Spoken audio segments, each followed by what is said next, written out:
Now here's the best one of all of them. This is MSNBC contributor Claire McCaskill, she was former senator from where? Where's she from again, Claire McCaskill? Where was she from? Like Idaho, or where was she from? I don't want to blame the good people who live there. Missouri, a fine state, the great state of Missouri. She's no longer the senator. Here she is. She's an MSNBC contributor telling everybody, just get off Joe's back. Leave Joe alone. Cynical bet that nobody views this as a normal family. Nobody knows that the Bidens have dealt with loss and pain. What do you make of the fact that, to David Jolly's point, that they should take this loss and move on, find another political weapon to wield? I don't know what America they live in, and I don't know how they sleep at night. Alcoholism and addiction are probably the most pervasive diseases in America. I don't know of one family that hasn't been touched by the pain of these diseases. And it's particularly painful when you have someone you love unconditionally that is suffering from these diseases.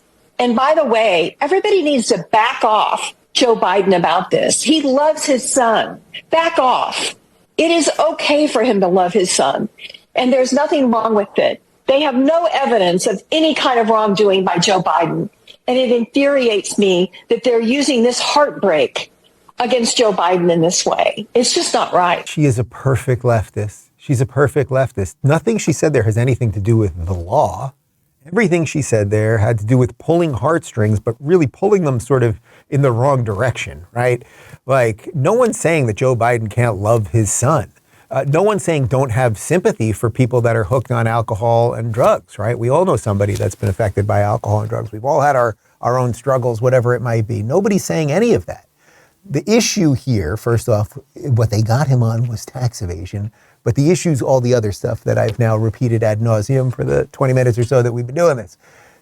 The idea that this has nothing to do with Joe Biden. That's what she repeatedly is saying there. This has nothing to do with Joe Biden. Lady, Claire McCaskill, I tweeted this at you yesterday, so now I will repeat it on video and people can cut it and send it to you. Claire McCaskill, who was vice president when crackhead Hunter Biden got a job for $80,000 a year at a Ukrainian energy company with no qualifications? His name is Joe Biden. He's the president now. Do you think that a Ukrainian energy company might want to give a job to a guy who might have access to the vice president so that they could get some sort of deal pulled off? Does that seem too crazy to you, or am I just being mean? You tell me.